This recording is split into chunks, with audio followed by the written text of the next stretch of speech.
Every offseason has and brings its own hope. Hope for change for the team, hope of direction, hope of just your team landing that player that you all want, need, and whatever, right?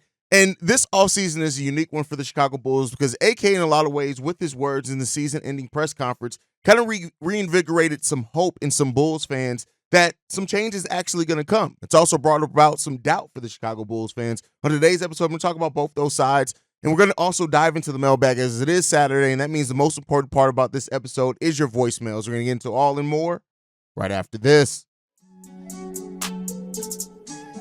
You are now tuned in to Chicago Bulls Central, your number one place for all Chicago Bulls news and content.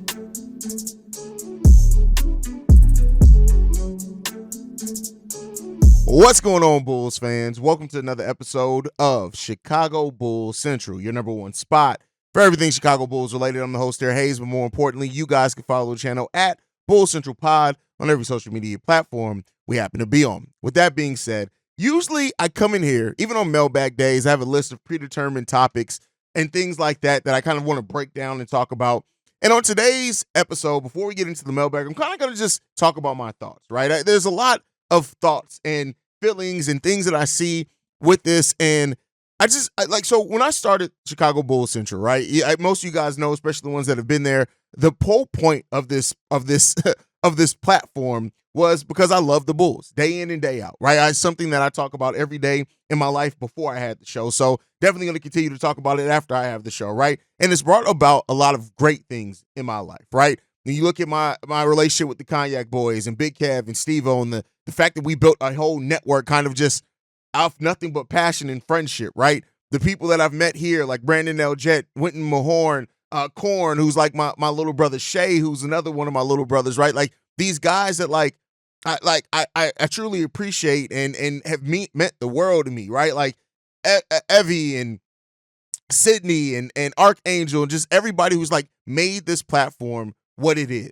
right? And I hope that I try to always do a good job really at making sure that I give everybody their props. And if I didn't name you, best believe I know you and see you. I'm just kind of I don't have a list in front of me. This is one of those times for those that don't know as well. Like there's at least one episode a week where literally I don't write down any topics. I just come in, I use it as a way to kind of keep myself sharp, and I just talk about the things that come to mind, and I try to craft it to make it sound a little bit better as I'm going on and kind of when I'm realizing where my thoughts go.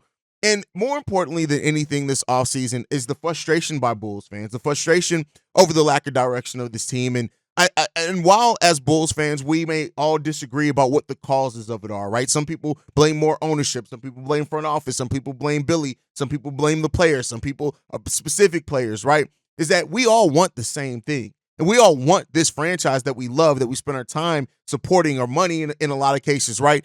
That we want this team to feel like they care. But one thing that you can't blame for where the Chicago Bulls is the fan base. And that's part of what makes the Chicago Bulls fandom such a beautiful thing, is that we have some of the most passionate fans in all of sports, especially when you look at the fact that we are still holding on to glimmers, right? We had the double three-peat era. We had the Derrick Rose era. We had a brief glimpse of Jimmy Butler, right? And at all those times, like, the state of this franchise over the better part of 10, 15 years has just been, outside of some bright spots, it's been down, but the Bulls fans are just as passionate, right? That's why you guys are here. That's why I'm able to have the platform that I have, because this fan base is passionate. And no matter what, the fans aren't the cause of where this franchise is. Even if you sit on the side where you think Bulls fans shouldn't go to games, they shouldn't buy merch, whatever it is, right? Or if you're someone that says, listen, I'm going to go and show up and support my team, they need to, the franchise are the ones that need to make it better. Us as Bulls fans aren't the cause of this franchise not taking this thing seriously. It's not the cause of having people in power who don't prioritize winning over everything. It's not. No matter what you blame, we can talk all day about the validity or how much we agree or disagree, but the Bulls fans aren't to blame. And that's what makes this fan base so special, right? And I know every fan base has their own special thing. I want to be clear with that. It's not unique that Bulls fans have their own thing that makes them special, but we are. And the thing that I love about what I've created is I've been able to connect with so many people that the thing that we are rooted in and we share a passion about is the Chicago Bulls. And while we go through these times where this franchise doesn't love us back always, that's the way that it truly feels, right?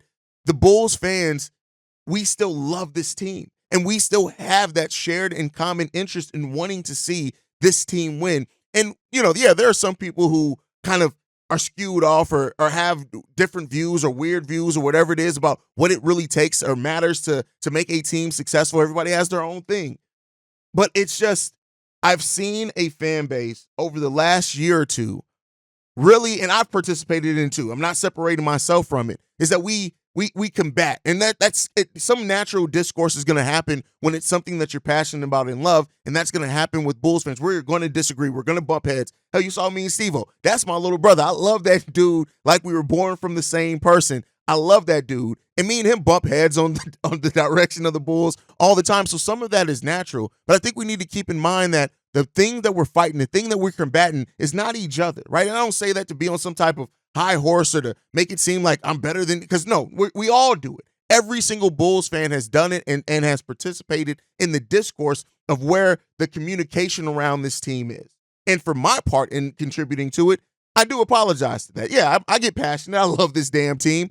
And I think that passion, that drive that we all have, the passion that leads us to being in YouTube comments, going back and forth, right? That same passion is the passion that we have of wanting to see this team win. So when you see your fellow Bulls fan, whether you agree or disagree with their statement, with their mindset, with whatever it is, remember, it's all rooted in the same thing. And if we had a franchise who was just as passionate about how we want to see this team win, if we had a franchise, an ownership group, a GM, a coach, players, whatever, that were just as passionate about that, and we were actually winning, the results came there, yeah, there'll still be some disagreements because that's just the nature of humanity, right? But we would kind of more be in line because of the fact that the franchise is winning. One of the best times of this franchise was that brief glimpse in 2020-21, or was it 21-22, where Lonzo Ball first came here before he got injured, before him and Zach got injured, and this team was rocking and rolling. Yeah, there was still some discourse. There was still the crazy people that said things like Zach LaVine needs to be traded for Ben Simmons. Still remember that comment. I don't remember who left it, but I'm never going to forget that.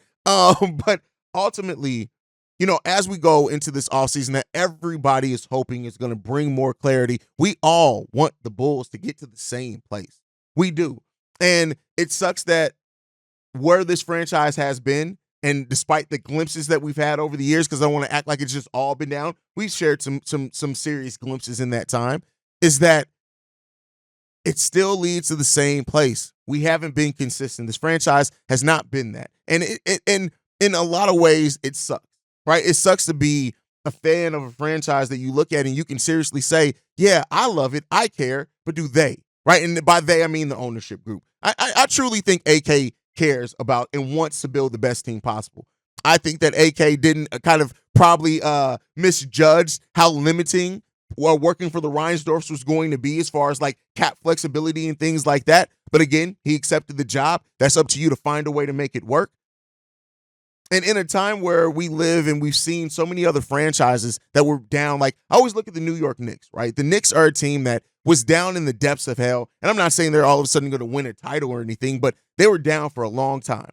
But then they started making moves and they started having a vision. And they've pulled themselves back up to being one of the best teams in the Eastern Conference. And we can argue all day whether or not they are going to be able to win a title or anything like that. But guess what? They've put themselves in a position where it looks like that team is going to keep being competitive, truly competitive, right? Not just the competitiveness that the Chicago Bulls talk about, but truly, truly competitive.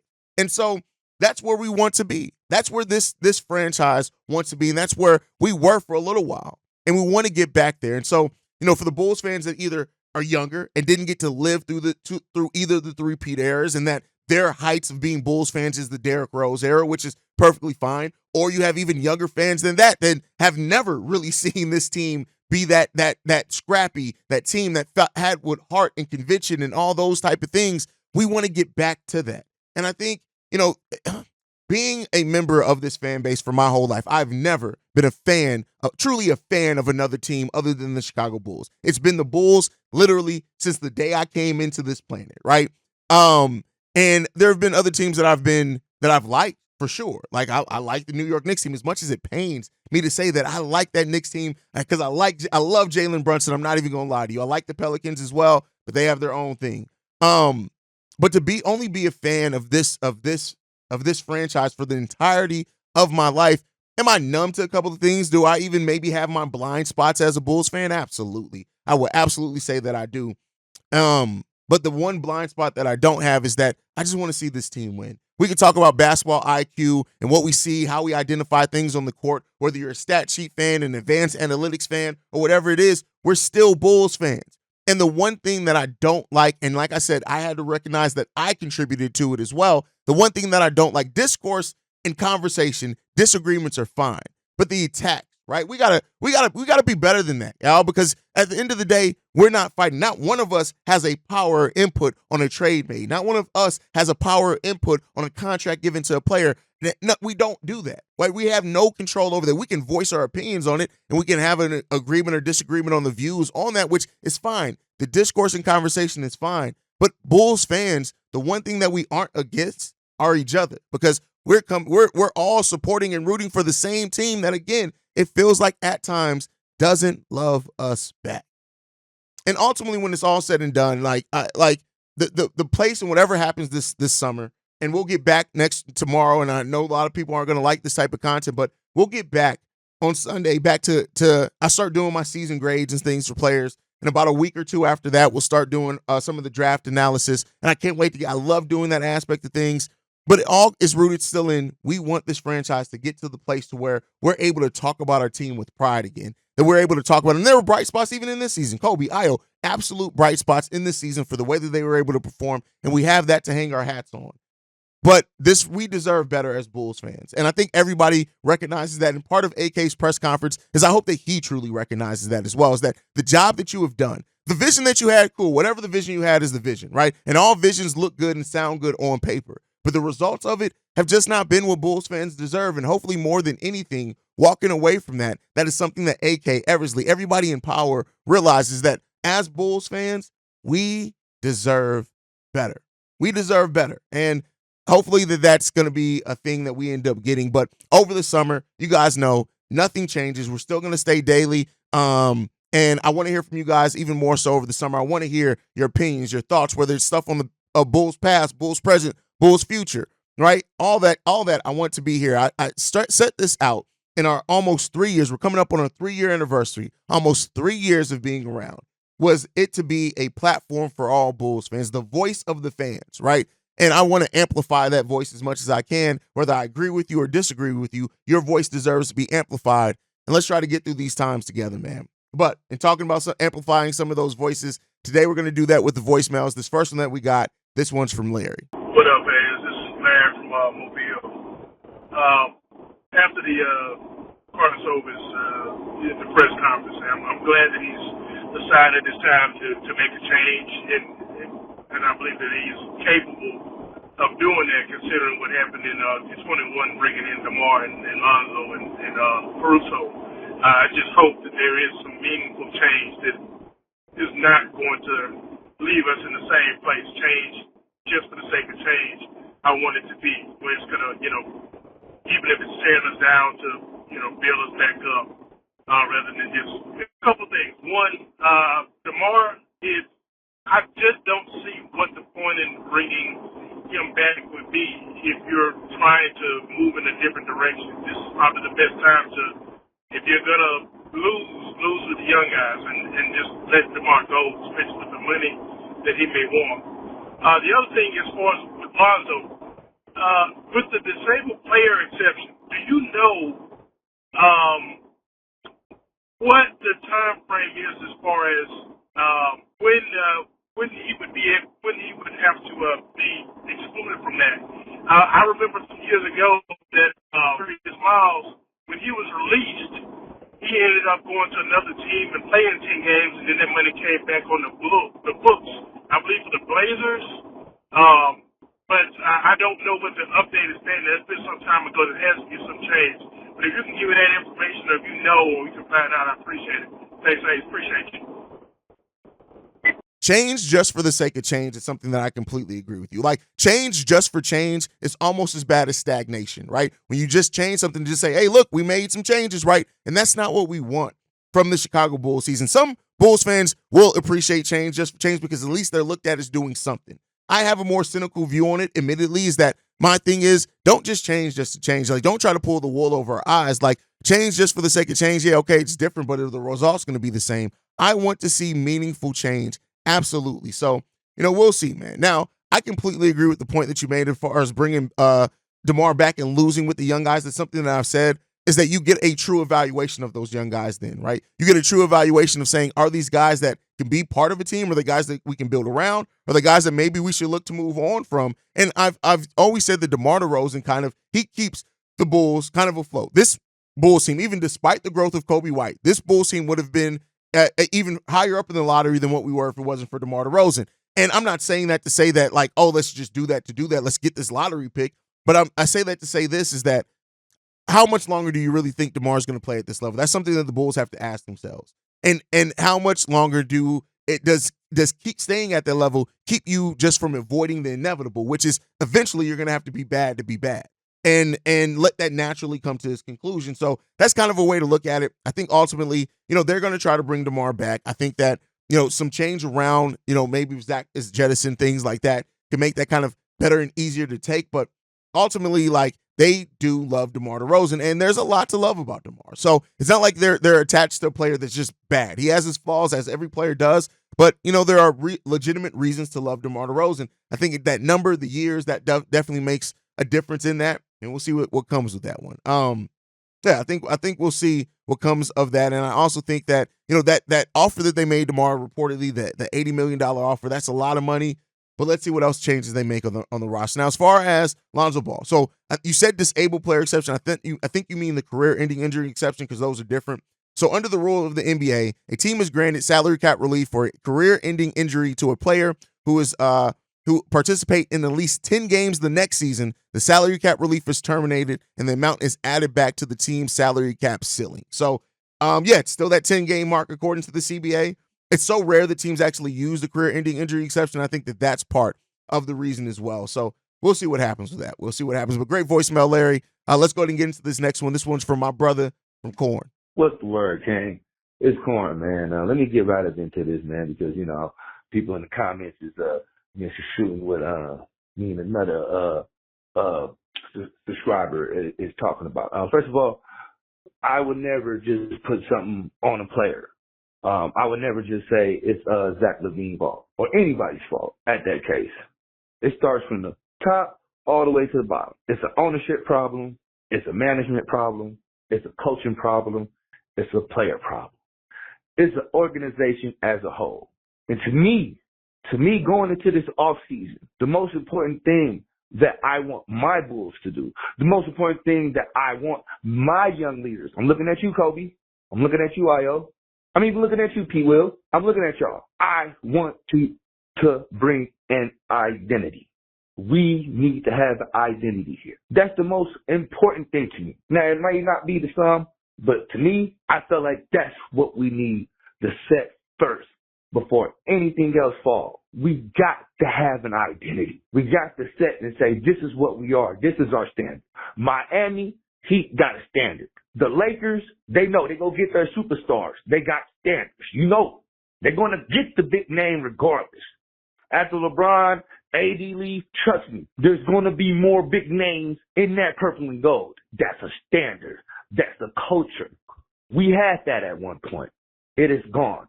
So I'm looking at you, Kobe. I'm looking at you, Io. I'm looking at y'all. Give us an identity. Billy, help us with that. Billy, help us with that. Please.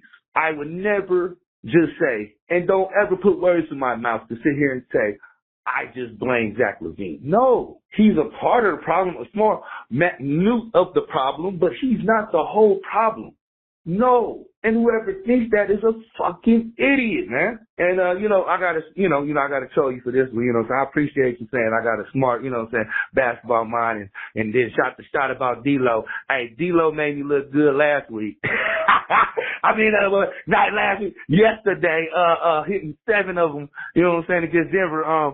Guess what? He ain't looking bad against Denver. You can't blame him, losing against Denver on this one. I have to shoot that shot against you, man. I'm loving you, man. I love you, my nigga. Peace, blessings, C-Red, always blessings. Hey, I agree with you here.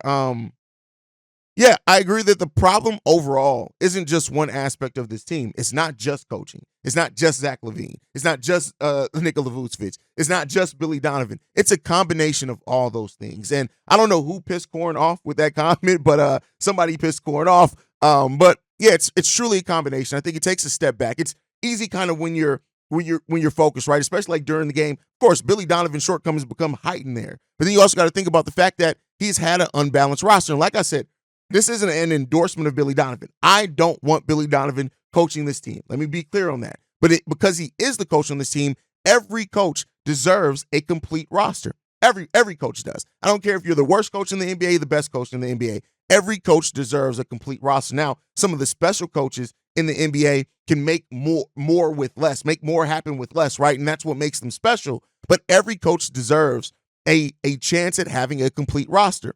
Billy Donovan really hasn't had that. So, it's not just on Billy Donovan. He has his shortcomings as a coach, abso-fucking-lutely. But the front office has also failed him sometimes with how they've built this team. Some of the players have failed him with their performances. And unfortunately, won't call it a player failing them, but health has definitely been an aspect of that as well. So I think that when we look at this thing, it's easy to just want to look at one aspect of it, just ownership, just the GM, just whatever, and just say that those are the problem when they're parts of a problem. Overall, it's this. Let me walk something through you. If you had an ownership group that prioritized winning over anything, that if they did have a coach that performed less, right, they fire that coach. If they have a GM that they felt like wasn't performing up to their job, they fire that GM because their most important thing is you're not getting us wins. We don't have that with Jerry Reinsdorf. We know that Billy Donovan's probably going to be around for, when it's all said and done, for about a decade. You know that AK is probably going to get a decade to 15 years to be the president of basketball operations, and that's just going to happen. Keep in mind, John Paxson is only gone because he basically went to ownership and said, I don't know how to do this anymore, right? But even with having, let's say you don't have an ownership group that prioritizes winning over anything. If you had a president of basketball operations and a GM that cared more about winning than player relationships, than the views from the fans, they cared about doing what it takes to win, guess what? Then that GM, much like we saw with Jerry Krause, much like we did see with John Paxson when he was building solid teams before Gar came in, they still were able to be smart about it and build winning teams. Let's then say you had a coach that more than anything, let's say you had an ownership group that didn't care about winning, a GM that was mid, but you had a coach that was passionate, smart, and driven, and that cared about bringing the players together and getting the most out of those players and was smart and great at doing that. They would be able to do that. We'd still be able to get more wins than not. So it's every layer and level of the aspect of the team that affects it. And so I think that's a it's not as of a headline grabbing, right? It's more attention grabbing when you're like, no, it's just ownership. Ownership sucks, which they could very well do. But guess what? There are a lot of owners. Jerry Reinsdorf isn't the only owner that prioritized the bottom dollar over winning, but some of those franchises are still able to find ways to win because of the people that they have running the actual day-to-day of the team. So it's a lot that goes into where the Bulls are now, and it's unfortunate that we are here. But yeah, it's not any one aspect of this team that just causes the problems of this team. But let's hope that we can come out on the other side of that. And as far as your comments on D'Lo, here's what I'm going to say, brother. You see how D'Lo's played literally since you left this voicemail, which is a few days ago? It's been a struggle there, my boy. But, hey, thank you for the voicemail, Corn, man. I appreciate you, bro. I love you, man. Let's go ahead and get into this next voicemail. This one's from Reginal. Hey, this is Reginal from Columbus, Georgia. I just want to speak on have a comment about what you said about Zach LaVine and how the Bulls really wanted to trade him, possibly during the offseason.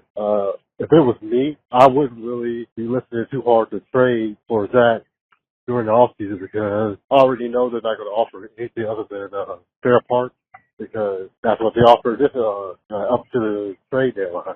And while I like the idea getting some good young players back, I just seriously doubt there's a whole lot of teams that are really going to do that because, like you said, the guy's not considered injury prone. And even if the Bulls did try to trade to Detroit, I wouldn't want to deal with anyone on that team unless Cade Cunningham was involved. And I know you're going to say that there's no way Detroit traded Cade Cunningham, but in my opinion, there's no way Cade Cunningham's going to stay. Even if they offer him the max, it's like, for what? Just to go through another 47 game losing streak? He's too much of a competitor to want to deal with that again. So moving off of Zach isn't a bad thing. It's just that getting the right player for him is. And while I know some people say, well, what about the New York trade that they wanted for 2 years ago? I'm like, what about it? J.R. Barrett is a guy who's inefficient. He might get to 20, but it'll be on like 41, 42% shooting, 35 shooting from beyond the arc, and a couple of first round picks that you hope might someday develop into what Kobe White is now, or for all we know, they could be Denzel Valentine. That's how it's literally a coin flip. So if I'm the Bulls, I'm ready for the trade deadline. I hope he stay healthy. I'm still going out there looking for a point guard who can come off the bench, be a stabilizer force for that unit. Maybe I look to Portland and Malcolm Brogdon. But what's your opinion? Thanks. I completely understand where you're coming from. And getting a player of Cade Cunningham's caliber would be great. But I think the market has already shown us and dictated that that's not what the Bulls are going to get in this, right? I think when you look at the Bulls, it was reported that they made calls to the Cleveland Cavaliers to see if they can get a Darius Garland for Zach LaVine trade going. They made calls to the Atlanta Hawks on, can't remember if it was Trae Young or DeJounte was one of those point guards that made calls on that, right? They tried. And I think the market has looked back at him and said that, no, between the injuries, the contract amount, and the doubts around him and his ability to contribute to winning, Zach LaVine's market just isn't that. So while, yes, getting a player like Cade would be great for the Chicago Bulls, I don't think that that's the route that is going to go. Now, if they can get it, shout outs to them. Great, kudos to them. But I think it's ultimately going to be that you're getting some salary cap relief, maybe getting some protected picks, and getting some solid players that can help contribute and add to winning for you. And I think that's ultimately where it's going to go. And that may be the best thing as well, considering that the Bulls are right up against the luxury tax. And if you can break that out to fill out like your role players, some really solid, I'm not just saying bad role players, but solid, average to above average role players, that's a lot of what this team could need, especially with shooting, some rim protection, things like that. So get what you're coming at, Reginald. And I guess we'll see what the market dictates for the Bulls this offseason. And unfortunately, that RJ Barrett deal, they're never going to get back to that, it seems like, because, yeah, once the jury's out, the jury's out. But let's see what the Bulls can do, Reginald. All right, let's get into this next one. This one's from Los. What's up, Hayes? This is Los calling back. Long-time listener and subscriber. Second-time caller. I appreciate you playing my voicemail the first time. I was surprised, but you did say you would play it if we send it in, so thank you again. I am calling about the headlines. The Chicago Bulls reporters, content creators that I listen to and watch to every day, have the headline, Kobe White snub. One, I won't name any names, but one also says snubbed and blackballed. Well, how can that be? And pardon my voice, I'm fighting a sinus infection, and it is winning. So I just got out of line for my prescription drive-through pharmacy. So I thought about, well, we got a minute or so, more than a minute. Let me go ahead and call. But to me, snub means not being recognized at all. And blackballed, how can that be? Since the nominees were announced, the front runners were Kobe White and Tyrese Maxey. Everyone knew that because of the level of play dipping off. I believe is why Kobe White did not win. Not that Maxey always had a perfect great game, but his falling off was not equal to the falling off or level of play that Kobe had. And the ESPN headline read, Maxey just edges out Kobe White for most improved play. So they came down to one or two at the most first place votes more for Maxey over Kobe White. And to me, that's not snub or blackball. I'm sorry. I do disagree. Also, DeMar, 2 years, $40 million, supposedly turned that down. And again, that says to all Bulls fans, after that press conference from AK, we want to improve the team. But how can you do so offering them $40 million a year? So you can't tell us that when you have so many other needs. We all know they need to be better on defense, offense, scoring, shooting the three ball, a true and consistent power forward, a backup center. If Drum and Torrey Craig leaves, which they can't do in free agency, you have to replace that productivity. And I don't mind them leaving. I hope they stay, but I don't blame them for leaving. They may want to go to a contender. And why wouldn't they? Who would want to come to the Chicago Bulls, just to be blunt? Yes, we love this team. We watch them, but the truth is the truth. So with all those needs, and you need a developing center that's going to eventually replace Vooch, all of that, and you still want to pay DeMar $40 million a year? I don't understand it, but I'm not a capologist. AK got creative before. Maybe he'll get, and shame on me, I always used to say, how do they let 3 minutes go by? And now I see. Got to talking, and I did it myself. That's embarrassing. But anyway, I'm glad I see that it can be done, and I'll be more mindful if and when I call back and if and when you play the voicemail. So you can fuse these two together, edit it, However you want to do it, I would appreciate it.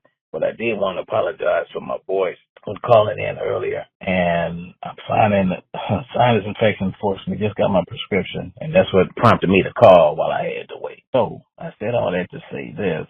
I'm surprised my voice didn't go out. As far as my voice is concerned, it gets deep and then it disappears. Well, I guess I've been listening and watching you and Pat for way too long. Anyway, love the content as always, my brother. C Red, peace.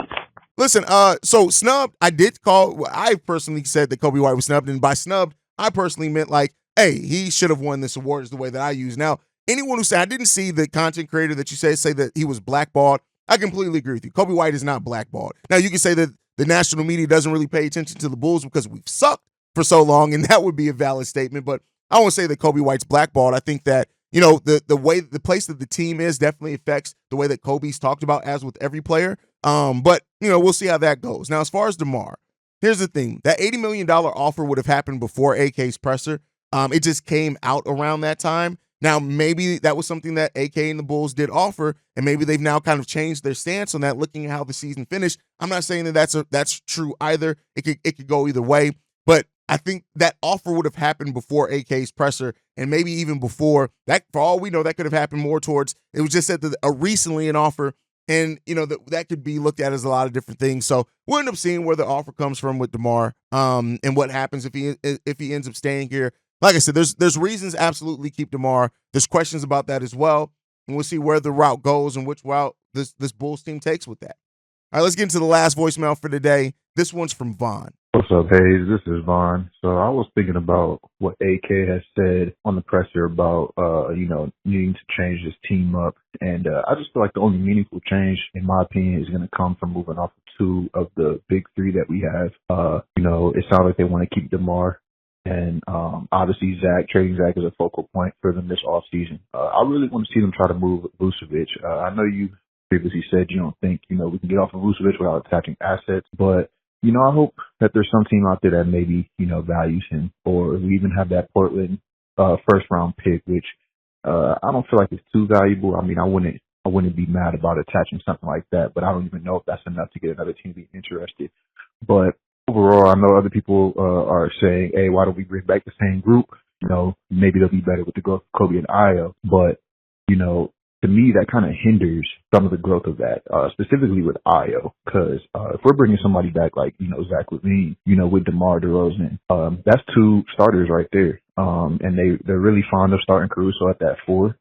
So, at that point, we might be bringing, Ayo off the bench, and then Patrick Williams probably for that matter. So it would really be a hindrance to the young players' growth. And I really think trading either one of Zach or DeMar is very much, or getting rid of DeMar or trading Zach is very much needed. So let me know what you think on that. But yeah, all right, peace. All right, so moving off two of the big three, I do think could be ideal. And I think that brings about the most change. Now, I don't know if that all happens in one offseason, right? For example, like the Bulls could very well let DeMar walk, trade Zach LaVine more by the trade deadline. They could look to do both. You're right, moving Vooch is going to take a lot. And unless you're moving him as part of a bigger deal, but considering his contract is $20 million, I think that's going to be extremely difficult. But, to your point, AK got creative before. His first full offseason here, he got creative. We got DeMar DeRozan, Lonzo Ball, and Alex Caruso in a year where we had no true cap space. So maybe AK can get creative again. Now, that did take giving up some draft capital, because that's what happens when you don't have true cap space and you still make those type of moves. You got to give up something. Right. And so in that case, the Bulls would probably have to give up some type of draft capital. Maybe they can push it off to the 2030s or something like that. But the draft capital is going to probably have to be given up if you do something like that. And, the Bulls aren't going to get everything they want. So we'll end up seeing what happens with that. I do think that, bringing about the most change would have to come via moving off of some of the core three. Calling the big three still doesn't sit right, but some of the core three. And we'll see how much of that the Bulls get done. But great voicemail, great insight, Vaughn, as always, y'all. But guys, thank you for tuning in, even sitting through my little TED Talk portion at the beginning. Make sure you guys are following the show at Bulls Central Pod. You can send us any feedback, questions, comments, concerns, bullcentralpod@gmail.com. Lastly, if you want to leave a text message and or voicemail for the mailbag, the number to do so, 773-270-2799. We are the number one spot for everything Chicago Bulls related because of you guys. And like I like to end every episode on, go Bulls. Love you guys. See Red if you can, y'all. Peace. This has been a presentation of the Break Media.